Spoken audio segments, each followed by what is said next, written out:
Bonjour. Candidat à la primaire de la droite et du centre, ça on le sait. Président du Parti démocrate chrétien, vous étiez hier soir dans ce débat, le dernier débat télévisé avant le premier tour de la primaire. Oui.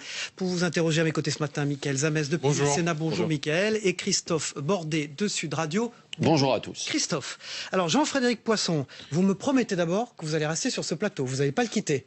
J'ai toujours été parfaitement traité par la chaîne parlementaire République Sénat. Donc il n'y a aucune raison. Sud Radio. Et puis par Sud Radio, n'en parlons pas. Ouais. Donc il n'y a aucune raison. Et en plus, on vous a autorisé à garder un mug avec du café, j'espère pour vous, parce que la nuit a été courte. La nuit a été courte, absolument. Et le café est bon. Donc j'ai deux raisons de garder la tasse. Les commentateurs disent ce matin que vous étiez avec Bruno Le Maire le plus en retrait, on va dire, de ce dernier débat.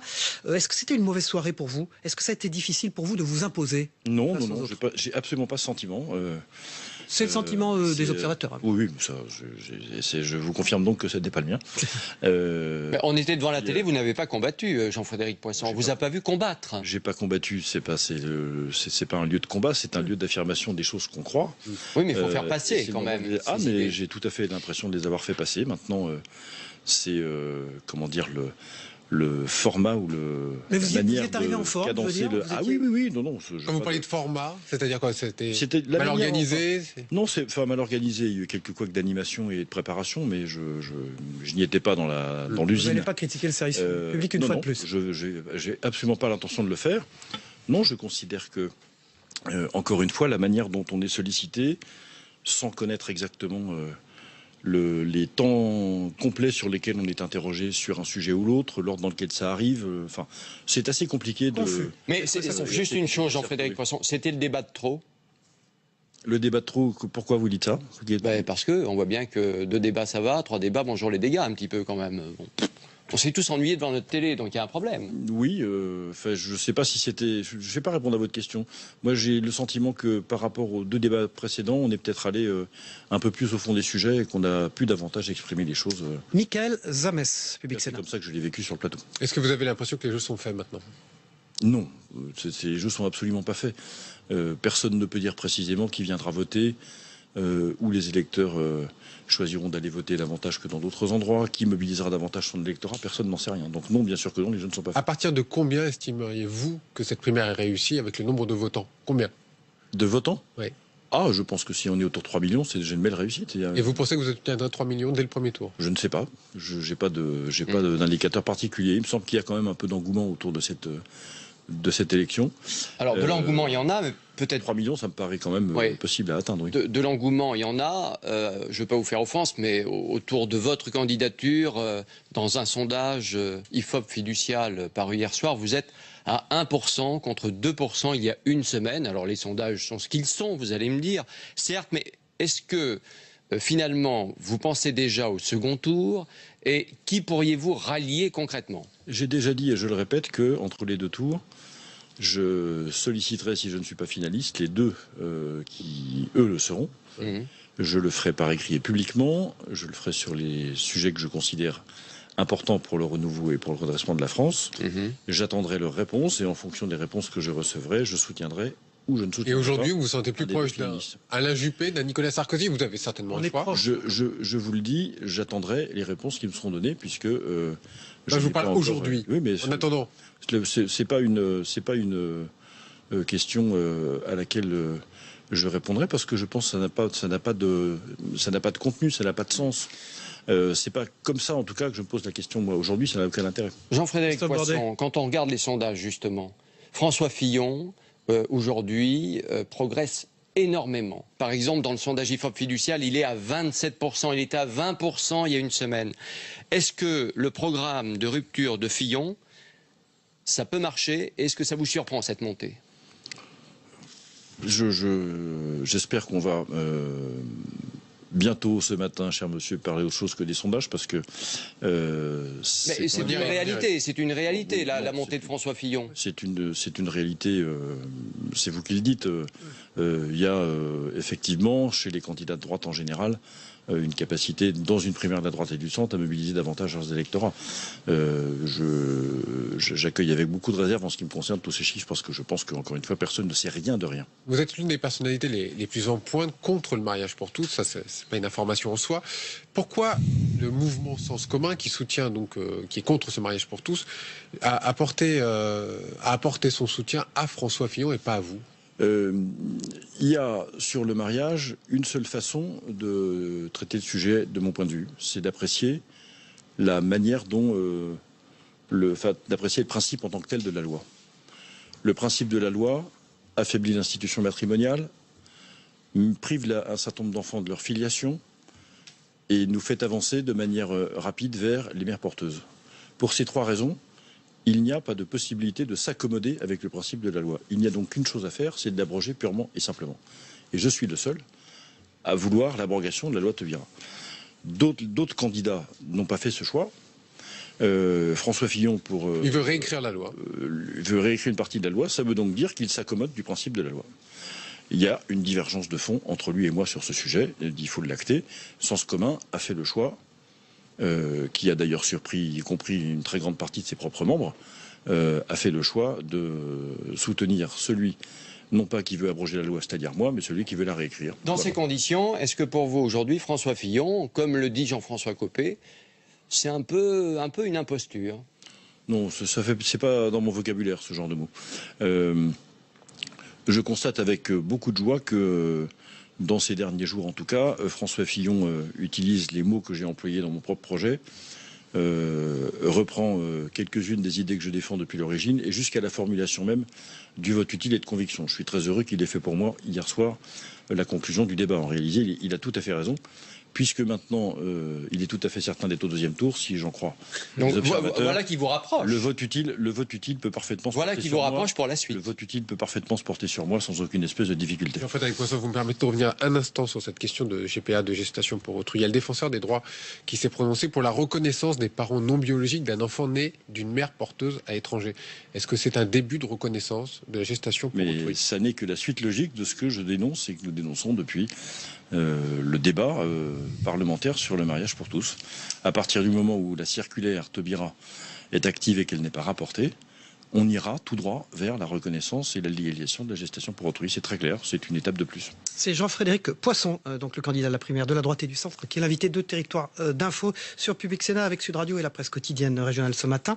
Jean-Frédéric Poisson, Emmanuel Macron, dans un sondage Odoxa, est crédité de 57% de Français favorables à sa candidature. Qu'est-ce que vous en pensez, vous?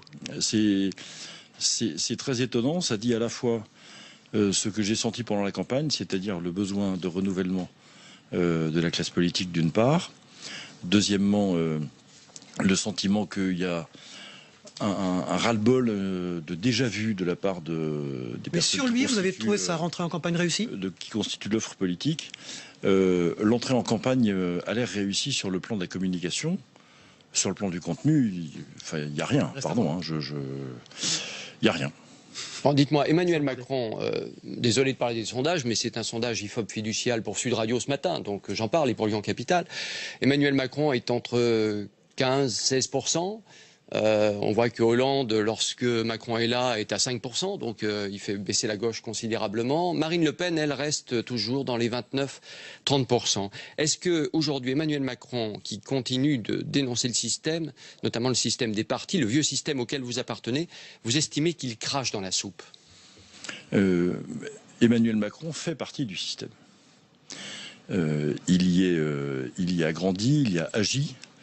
Il est le pur produit de ce qu'il y a dans le système, d'une certaine manière, de pire et de plus contestable, c'est-à-dire le pantouflage à l'envers, l'entrée par le haut, et le fait de n'avoir jamais pu ou jamais voulu se confronter au suffrage universel. Il est comme les autres, il est même d'une certaine manière encore plus le fruit de ce qu'il dénonce que beaucoup d'entre nous ne le sont.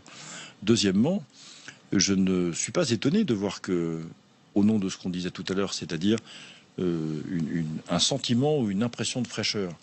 Il arrive de manière massive dans les enquêtes d'opinion. Mais c'est quand même Emmanuel Macron, c'est un peu le monde d'hier déjà. Ouais, vous avez comparé hier soir un syndic de copropriété. Oui, les 7 candidats de primaire. Oui, enfin, Je vais pas réagir là-dessus. Je vois que au moment où il dit aussi que lui, son son mouvement n'est pas financé par l'argent public. Oui, c'est le cas du mien aussi. Donc vous voyez, ça fait un point commun entre nous. Mais au-delà de ça, Au moins un point commun. au-delà de ça, il me semble que les élections américaines et beaucoup d'autres élections dans les pays démocratiques européens récemment ont marqué un point d'arrêt à ce qui est justement la logique d'Emmanuel Macron, c'est-à-dire cette espèce de mondialisation heureuse, ouverte à tous les vents et dans laquelle le commerce est la règle et la loi. J'étais l'orateur de mon groupe à l'Assemblée nationale contre sa loi il y a 1 an et demi ou 2 ans. Je vois bien comment il réfléchit, comment il réagit. Il est le tenant d'une dérégulation et d'une forme d'ultralibéralisme soft qui ne correspond pas, je crois, à l'état de la société. Le jour où les Français comprendront ça, je pense qu'il y aura une forme de recul et c'est une des raisons sans doute pour lesquelles il tarde beaucoup à dire quel est le contenu de ses intentions que personne ne connaît pour l'instant, à part des choses qu'il a publiées chez un de vos confrères de la presse écrite, je crois, il y a 10 jours, et qui sont des vieilles recettes. Très franchement, il n'y a aucune modernité là-dedans. Je voudrais vous parler du Premier ministre hier en déplacement à Berlin. Manuel Valls juge possible que Marine Le Pen gagne en 2017.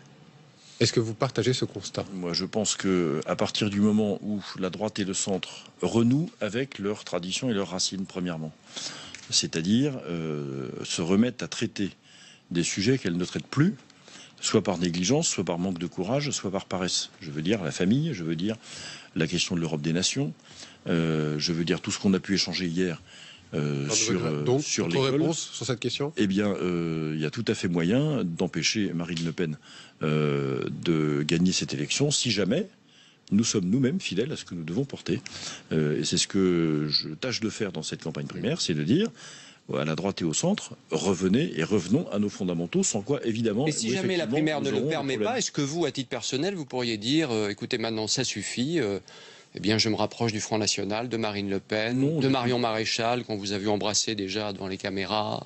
Oui, enfin, c'est tout à fait normal d'embrasser une de ses collègues. Je le fais avec toutes les autres. Il n'y a pas de raison que je ne le fasse pas avec elle. Vous comprenez ma question? Oui et non. Je n'ai jamais envisagé aucun rapprochement que ce soit avec le Front National à ma connaissance. Et de toute façon, la question ne se pose pas comme ça. La question se pose, encore une fois, se pose du côté de la réconciliation de la droite avec ses propres racines, ses propres fondamentaux. Donc si ça n'arrive pas, vous faites quoi? Je défends dans... Si ça n'arrive pas, vous faites quoi? Non, mais on parlera de la présidentielle quand ce sera la présidentielle. Pour l'instant, je suis encore au premier tour de la primaire et je continue de dire que la politique familiale, l'Europe et les convictions de cette nature sont susceptibles de mobiliser notre électorat pour dimanche. Dernière question. Est-ce que vous voulez apporter une correction à ce qui s'est passé hier soir sur le plateau du débat à propos de l'uniforme à l'école? Vous avez dit qu'il marchait en Guadeloupe et en Martinique et après vous avez rajouté pourquoi il ne marcherait pas en France? On rappelle que la Guadeloupe et la Martinique, c'est bien la France. Oui, mais ça veut dire... Est-ce que c'est une maladresse? C'est comme le prix unique, on peut y passer des heures. Ça voulait dire marcher dans toute la France. Il n'y a évidemment aucun doute pour moi sur le fait que la Guadeloupe et la Martinique sont la France. Ça m'a été d'être dit. Merci. Jean-Frédéric Poisson, une dernière question. Vous avez donc quitté le plateau de France 3. On va le voir dans le zapping, là, dans quelques minutes. Nicolas Sarkozy, lui, a été indigné par la question de David de Pujadas sur Ziad Takieddine. Est-ce qu'il y a un problème de la droite, des leaders de la droite, avec le service public de télévision aujourd'hui? Non, il n'y a pas de problème. Enfin, moi, j'ai pas de problème avec le service public de télévision. J'ai un problème lorsque on donne à mes concurrents environ 3 heures d'antenne chacun, ou 2 heures et demie d'antenne sur la chaîne de service public dans la primaire, et que moi, on me donne au total 4 minutes. Il est là le problème. J'ai pas de problème particulier avec personne. Je constate qu'il y a un choix déontologique de la rédaction de France Télévisions qui ne traite pas la primaire en ce qui me concerne comme il le devrait. Problème. Ah, donc moi j'en ai pas, je vous le répète, j'ai pas d'animosité à l'égard quiconque, je constate qu'il y a des choix que je conteste, un point c'est tout. Vous avez dit avoir été un élève dissipé, vous l'étiez pendant les cours de géographie, parce qu'après la Corse, la Guadeloupe... Non, mais il n'y a pas de problème avec la Corse, ce qui compte avec la Corse, c'est le fait que je maintiens qu'il soit un peuple, même si ça gêne hier soir, et c'est précisément parce que la France a été capable d'intégrer dans son sein des peuples différents qu'elle est une grande nation. Donc je redis ce matin mon amitié et mon attachement à l'île Corse et à son peuple. Merci Jean-Frédéric Poisson. Merci. Vous partez en meeting à Marseille, je crois, 84e meeting, c'est ça de campagne? 84e meeting de campagne et le dernier, ce sera ce soir à Marseille, au Prado. Merci et vous allez voter dimanche. Merci, évidemment je vote. Merci, on passe au débrief de vos propos dans un instant.